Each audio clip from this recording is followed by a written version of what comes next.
Hey guys, welcome to Brian's Man Cave, episode 65.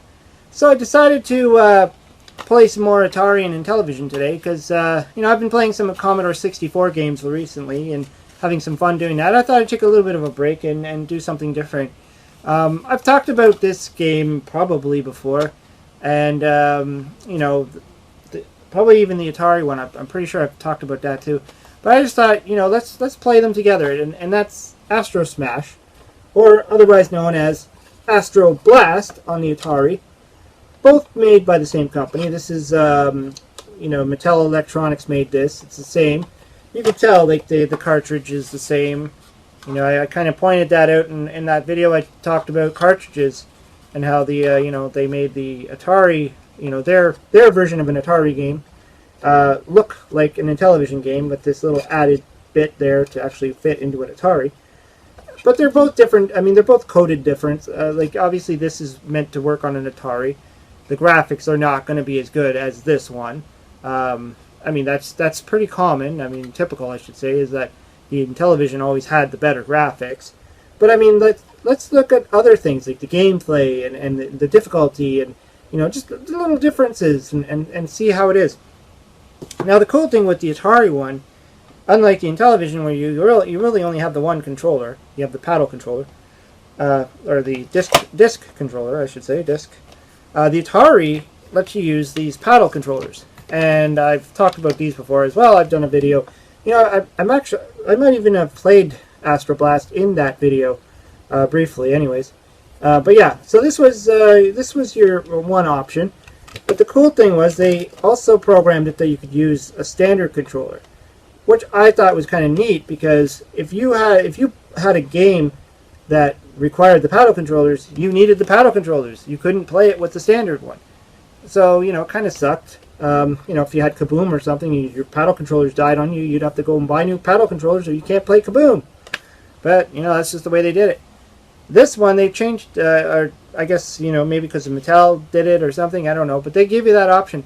So, just for the hell of it, I'm going to play with this. I know people are like, what are you, nuts? But, I just want to play with this one because, I'm more comfortable using it.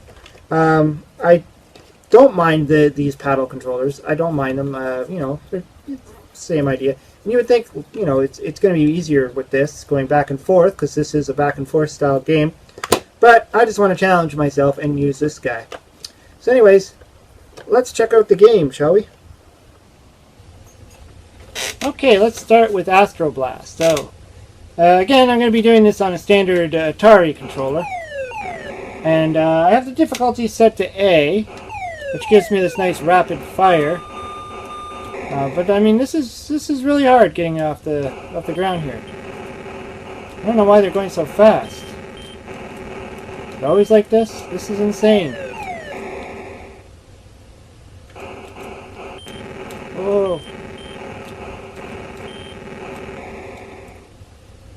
Maybe it is easier with the paddles. Whoops. I don't mind using the paddles as well. I just thought I would try it with the joystick, just to be a little bit different.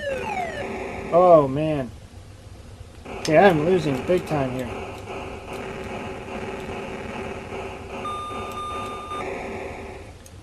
I don't know why it's going so fast. Did I miss something? I don't remember going this fast. This is kind of brutal. Shouldn't it start off slow? This is ridiculous.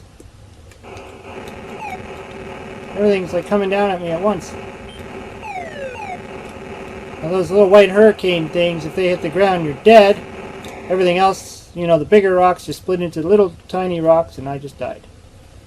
Let's try the level difficulty at B, shall we? And I'm just going to hit that reset button. And try again. Well, it's still going fast. Crazy fast. I don't know why it's going crazy fast. Is it supposed to go this fast?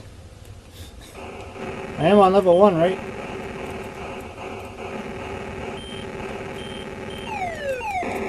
Oh, boy. Okay.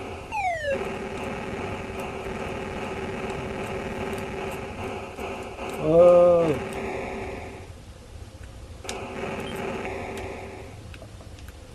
Okay, seem to be having a difficult time here. Can't even get to the second level.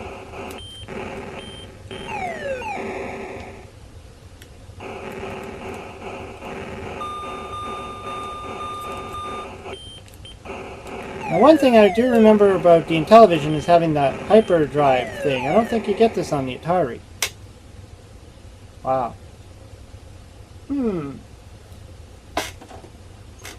Doesn't seem like the select does anything. Perhaps it's just that hard. Let's try it on A again. Let's reset that. This is a crazy fast game. Crazy fast.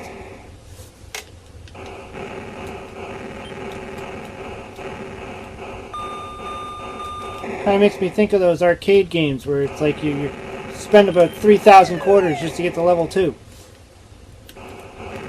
Whoa. Alright. Okay then.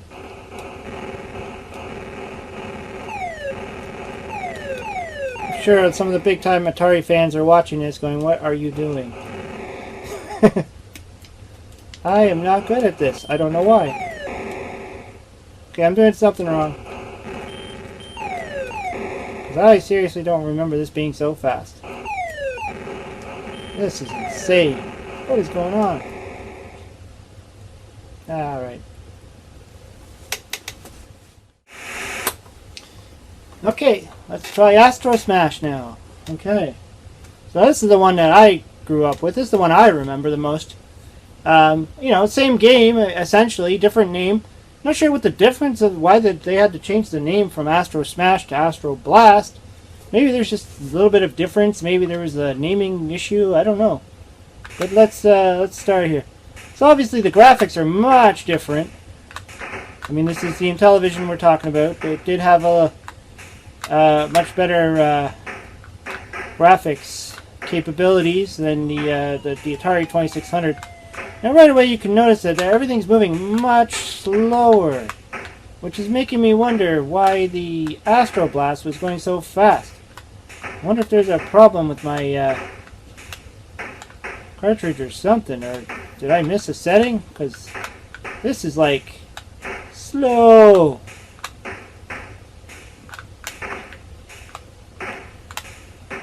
Now the one thing I forgot to grab was my overlays. Now when you're playing with Intellivision, you got that number pad, or the keypad I should say, and it does have an overlay. Usually most games have an overlay, and it tells you what the different buttons do, and I didn't grab that, so I'm kind of going blind here. As you can see, as you advance on, the screen changes, and really that's all the difference is. They start to speed up a bit as you progress, which is what I thought was going to happen with the Atari, but for whatever reason it didn't. It started off really fast for me, and I was kind of crazy. But, oh, there you guys are. This gives you a little bit of a progression. Of course, as the little rocks hit the ground, you start to lose a bit of your score. Oh. Now, how do I... Okay, I know there's a way to do it. There it is.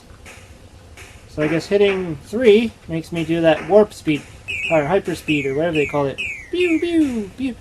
It's interesting because it gets you out of the way. However, you don't know where you're going to end up on the screen. So it's kind of hit and miss. I mean, if you get that heat seeker coming after you, which is what killed me before, because it literally comes after you and you know, it follows you. And you can't fly up or down in this game. You're only going left or right. You know, this is like Space Invaders, but instead of well, Space Invaders, you're hitting rocks, space rocks. Not as exciting, but still fun nonetheless. Much similar to another game called Asteroids, which I know some people like it. Not one of my favorites. I don't know. I don't like the physics of Asteroids, I guess you could say. The way the plane just kind of like floats around in the center there, and you have to... It definitely requires a lot more skill. This is, you know, back and forth. In fact, the Intellivision I know doesn't get hard until much later. See now, oh, see there you are, I'm on the red. And I can feel things are starting to fall a little bit faster. Once you start getting into those later levels, more of those little spinny guys start coming down that can kill you.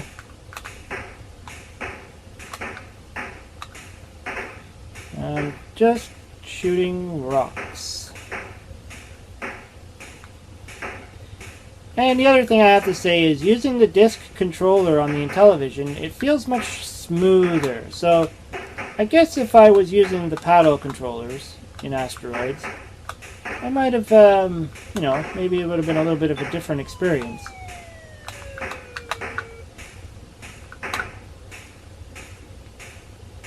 The sound effects are very similar.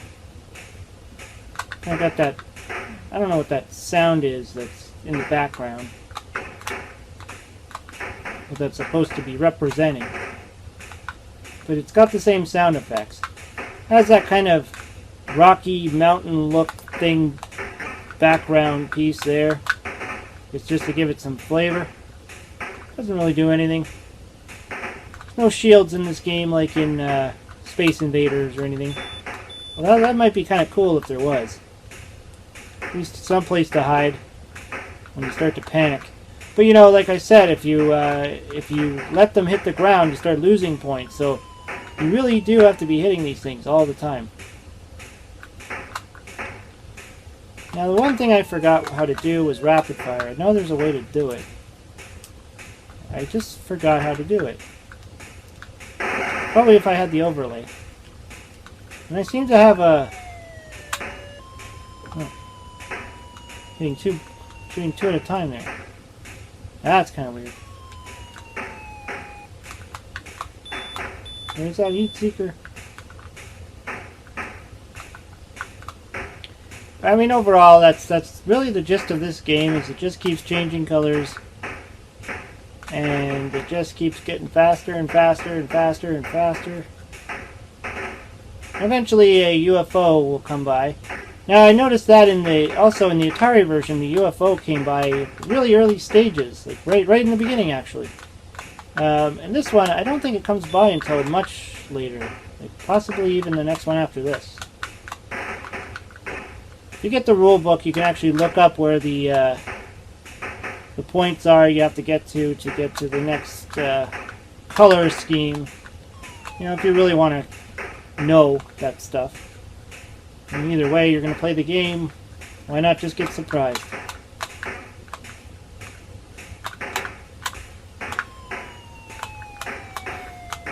Another iconic thing about this game, well, not iconic, but interesting pop culture. If most people probably might, well, I guess a lot of people know this if they watch Big Bang Theory. Sheldon Cooper, the turbo nerd guy. I guess they're all turbo nerds. He wears I know there's an episode or two where he's wearing a shirt with the Astro, with this actually, the Intellivision Astrosmash on it. I've seen that the shirt for sale in the Intellivision people store. I was tempted on buying it.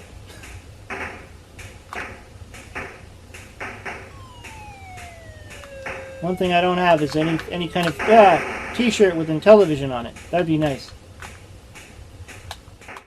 Okay, so you just saw this game really destroy me.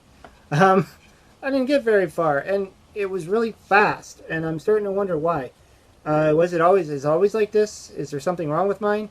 Yeah, I'm going to look into that now. Because I know I've heard people say this is a difficult game, but I don't remember it being that difficult. I mean, it's just like level 1, and things are just flying at me, and it felt like, you know, on the Intellivision version of like level 5 or something. So that's kind of strange that it's that difficult. Maybe they did it that way on purpose. I don't know. Again, I was using this controller, which did give it a little bit of a difficulty. Maybe I should have tried the paddle controllers. I don't know. I guess it's a preference, too. Some people probably really prefer those paddle controllers in a game like this. Kind of makes me wonder why games like Space Invaders didn't allow you to use the paddle controller. That would have been cool. And then there was this guy. Yeah, obviously the pacing was much slower. Graphics are nice. I like the graphics. You know, the sound effects were almost the same on both, like very similar, anyways. Especially for the Atari sound chip. You know, I'm sure it was using everything it got to do that thing. I mean, overall, obviously this was easier for me to play, and too bad I forgot how to, you know, do the rapid fire and all that. I probably should have been mashing buttons everywhere. I did have a box, and one, like I said, the one thing I forgot to do was grab this guy, the overlay. Now there's not much there. I mean, auto fire, single shot, hyperspace. I probably could have figured that out. But when you're in the middle of the game and things are going crazy on you, you gotta, like, you know, you gotta focus on the game. You don't have time to be sitting there mashing buttons and trying to figure out what you hit to do what. But yeah, it would have been helpful if I would have remembered to grab this when I started playing it, but I didn't. In fact, I do that all the time. I sometimes I just don't have I just don't care, and I just forget about I try and play it without it. Certain games though, like Utopia, I always make sure I have the insert, because Utopia has a lot of selections on there, and you got to remember, you know, what you're going to buy and all that stuff. To some extent, even when I would play boxing, I'd use the inserts, because, you know, it does have a lot of the options for fighting. You know, fortunately, boxing, though, it's a two-player game, so unless I get somebody down here to actually play it with me, I don't typically play boxing too much. Anyways, so, yeah, I mean, I don't know. I really do still love the Intellivision version. I bought this because, hey, it's Atari, and I wanted it. And I thought it was cool to have another paddle controller game. And, yeah, I mean, this one definitely much harder. And I know I've played this before, and I don't remember it being so hard. So, I don't know. I'm doing something wrong, or I just forgot it was that hard. Maybe I got lucky last time. I don't know. Anyways, yeah, I didn't really, you know, get too far into which one I prefer better than the other. You know, I like this one. This one was cool, too. And I think it's a preference. I think they're both cool. They both play very similar. They both give you the same effects. I mean, it's the same kind of game. So, I mean, I think it's just going to come down to your personal preference and which one you guys like, and which one you would rather play. Or maybe you don't have an Atari, or you don't have an Intellivision, and you just got to live with this one or that one. You know, I would say they're you know, pretty much the same. Anyways, hope you enjoyed the video. You know, I like doing these comparison ones. I don't want to just sit there and bash on a certain system, or, you know, always say, oh, this one's always going to be better than this one. I mean, you can always do that. And I've said this before in these comparisons. It's just fun to see the little differences and to try them out and to compare. Like, that's really all I want to do, is just see the differences. Not just be like, look how great this one is, and look how much this one sucks. Even though sometimes it feels that way, or you almost want to say that. But yeah, no, I don't want to do that. That's, you know, not me. Anyways, like I said, hope you enjoyed the video. Let me know in the comments below what you think of the Astrosmash or Blast, or whatever you want to call it, whatever you prefer. And yeah, let's see if we can get some conversation going. Anyways, talk to you later.